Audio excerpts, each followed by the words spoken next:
Hey guys, it is I, Kuroninja, and today I'm going to be talking about a series that's not a Sentai season, but it's kind of similar to one. So if you keep up with Tokusatsu news, you might have seen some Sentai suits that look like this. No, this is not the 46th Sentai. It's actually part of a Sentai-inspired Tokusatsu known as Kyusei Sentai Wakusaver. It is a planet-themed Sentai, and I've watched the first 5 episodes of this 8-part series, and in this video, I will be giving my thoughts on Wakusaver.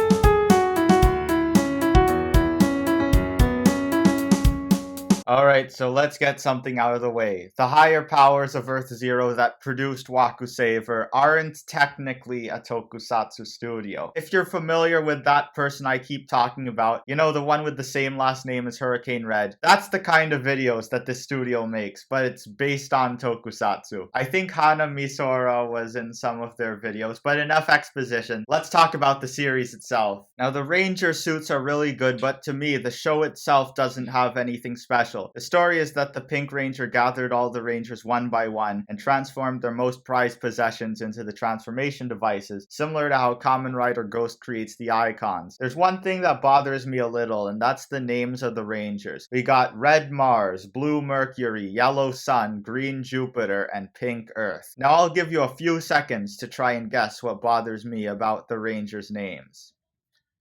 Okay, are you ready? That's right, the Rangers are all based on the planets of the solar system, but the Yellow Ranger is based on the sun, and I'm pretty sure that the sun is not a planet.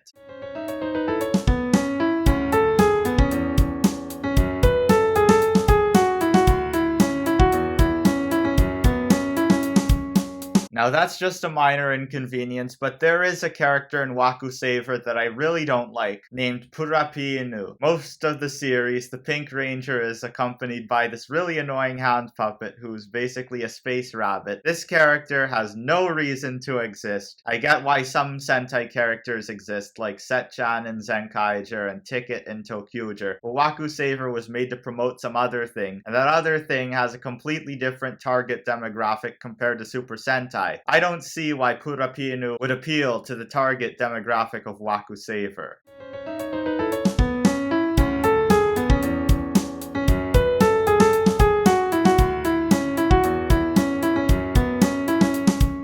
Okay, now let's talk about my favorite part of the series, the villains. The villains for Wakusaver are known as Gides, and they're represented by these 3 generals. And these 3 generals are Rajura, Garufoza, and my personal favorite, Varunesia. Here's something that may surprise you. Before watching Wakusaver, I had no idea who any of the actors were. The only one I'm familiar with is Shijimi, the actress who portrays Varunesia. Anyway, I was surprised that Varunesia appeared the most out of the 3. I thought it was going to be Rajura who would have appeared the most.